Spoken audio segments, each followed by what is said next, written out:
bien, bonjour à tous et bienvenue. Je m'appelle Sabrina, je suis très heureuse de vous retrouver ici au Groupama Stadium. Nous sommes à Lyon.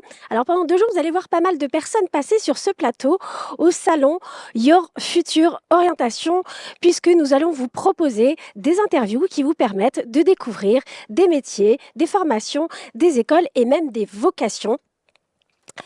Donc, vous l'aurez compris, nous allons aborder avec importance l'orientation et surtout, nous allons tenter de vous donner un maximum d'informations ainsi que des outils pour vous aider à trouver l'orientation qui vous convient. Alors, tout de suite, je démarre la journée avec vous, Jean-Marc Frécon. Bonjour, Bonjour, merci bienvenue. de m'accueillir. Est-ce que le cadre vous plaît? Ah, c'est super sympa, Ah c'est oui, original. alors c'est ma première à moi aussi, je suis très D'accord. contente et très impressionnée. Bon. Mais c'est magnifique. Donc, je le rappelle, vous êtes directeur des écoles du groupe EDH région Sud-Est. Et donc, aujourd'hui, nous allons avec vous parler de l'EFAP. Est-ce que vous pouvez nous présenter l'EFAP? Oui, bien sûr. Et merci de nous donner l'occasion de présenter notre école, qui est une école de communication, une école de toutes les communications. C'est une école généraliste qui prépare à tous les métiers de la communication. Celle qui était à l'origine l'école française des attachés de presse, mais il y a 60 ans lorsqu'elle a été créée. Elle a été créée il y a 50 ans à Lyon. Très rapidement, à la fin des années 70, elle est devenue l'école de tous les métiers de la communication. Et j'en veux pour preuve qu'aujourd'hui, en 5e année, il y a 25 spécialités. Et il n'y en a plus qu'une seule qui est consacrée aux relations presse. Et on prépare à tous les métiers, tous les secteurs d'activité de la communication. Voilà. Et alors, justement, comment on les prépare? Avec un schéma des études qui est très simple, où on est convaincu qu'il faut absolument avoir un enseignement général sur tous les aspects de la communication et solide de la première à la 4e année. Et à partir de la 5e année, là, par contre, on se hyper spécialise dans 25 spécialités au choix. Alors, soit par métier, Mhm. la communication digitale, la communication publicitaire, la communication événementielle, la communication des relations presse, etc., etc., ou par secteur d'activité.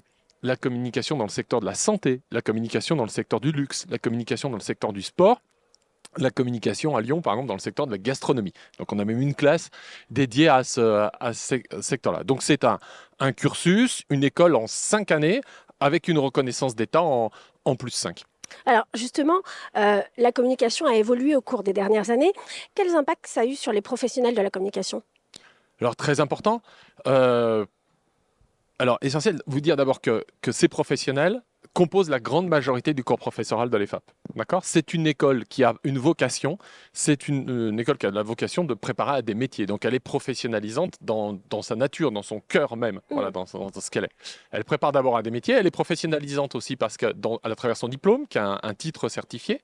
Elle est professionnalisante, comme je le disais, à travers son corps professoral qui est composé des grands patrons de la communication à Lyon et en France qui viennent à chaque fois partager, dans le respect d'un référentiel précis, leur métier, leur expérience.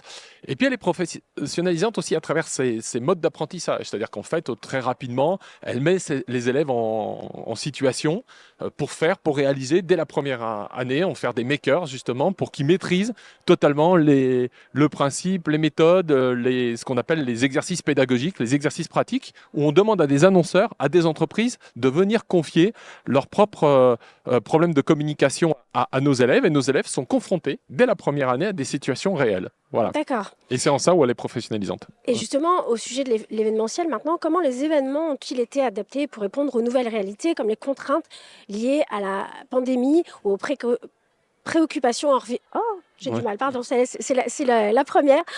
Aux préoccupations environnementales. Eh bien, bah dis donc, il va me falloir un café, je crois. En fait, l'événementiel, c'est un moyen parmi d'autres dans la communication, et qui est un moyen très important aujourd'hui, qui a pris une place considérable depuis une quinzaine et une vingtaine d'années. Et puis, bien sûr, par nature, la crise Covid a fait que ça a dû modifier. Et comme tous les secteurs qui subissent des traumatismes dans des secteurs, dans des conditions extérieures telles que, par exemple, la crise Covid, eh ben, il est obligé d'innover, de créer. Et là, ce secteur-là a été remarquable dans sa façon de pouvoir s'adapter à cette crise-là, à travers d'abord des événements qui ont été ce que vous faites un petit peu actuellement, c'est-à-dire des événements digitaux, des événements ce qu'on appelle en digital, c'est-à-dire qui associent à la fois du présentiel mais du distanciel, ce qu'on appelait auparavant l'Event 2.0 aussi, et qui s'est évolué aujourd'hui, qui a évolué vers vraiment une événementialisation digitale.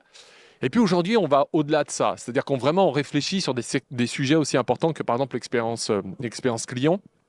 Et, et cette expérience client qui aujourd'hui est un sujet essentiel en marketing, l'un des moyens les plus importants, c'est l'événementiel. Alors cet événementiel, c'est un moyen pour la cible d'être en contact avec justement avec le commanditaire, avec l'annonceur, d'accord, à travers différents moyens, qui peut être un salon, c'est ce que vous faites aujourd'hui, mais ça peut être aussi de l'événementiel, comme de l'événementiel sportif, de l'événementiel environnemental, comme vous disiez tout à l'heure, de l'événementiel artistique, ça peut être un défilé de mode, ça peut être tous les secteurs qui peuvent utiliser ce moyen-là. Voilà. Alors, on sait que la publicité en particulier est devenue omniprésente. Quels sont les défis, les opportunités qui en découlent justement?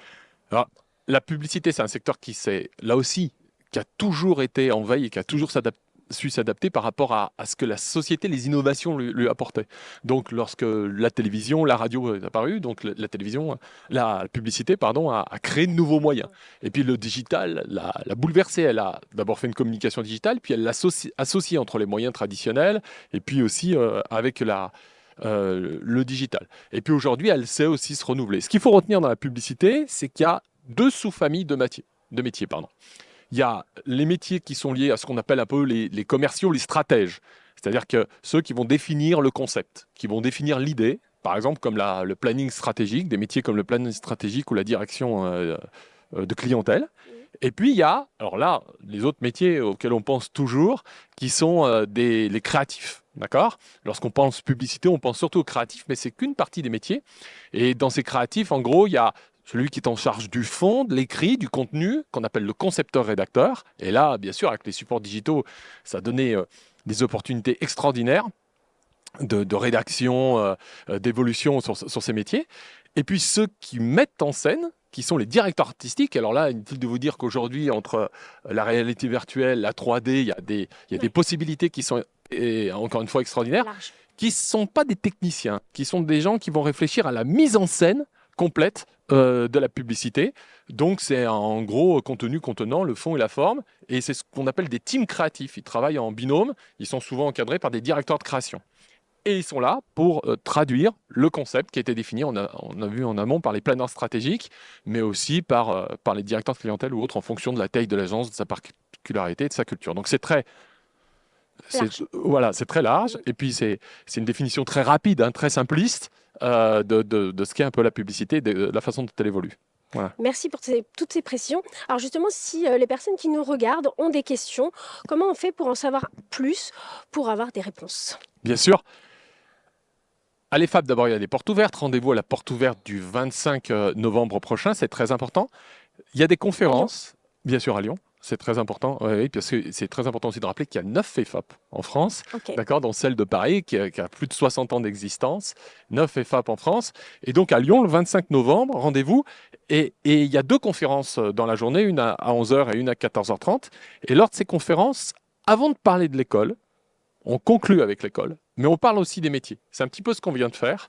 Et on déroule la grande majorité des métiers. Parce que souvent, lorsqu'on a 17 ans et qu'on a envie de travailler dans la communication, on a des impressions, mais on vient surtout les vérifier. Donc, on essaye, avant de choisir une école, qui est un second choix, d'essayer de sensibiliser les élèves sur les métiers. Donc ça, c'est le premier élément. Le second, parce que des fois, il y a de l'impatience, bien sûr, c'est le site Internet. Ça, c'est clair qu'on a un site qui est très facile, ergonomique, etc., et qui permettra de répondre. Et puis, encore une fois, on a le service des admissions qui répond tous les jours, qui vous propose des visites à l'école, donc sur la responsabilité de Fanny Pereira, voilà, qui saura accueillir nos élèves et il y a ses coordonnées sur le site internet.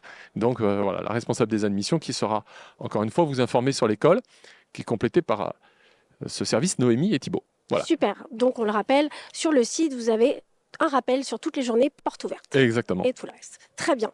Eh ben, je vous remercie infiniment, Jean-Marc Frécon. Vous êtes directeur, je le rappelle, des écoles du groupe EDH Région Sud-Est. Merci d'avoir été avec nous. Je rappelle que vous êtes aussi partenaire sur le salon Your Future et qu'on peut vous retrouver sur l'événement. Donc, n'hésitez pas à aller à leur rencontre. Ben, merci du temps que vous m'avez consacré et de l'attention pour nos métiers et nos écoles. Et ben voilà. Je vous souhaite une bonne journée et n'hésitez pas encore à aller à leur rencontre. Et moi, je vous remercie de nous avoir suivis.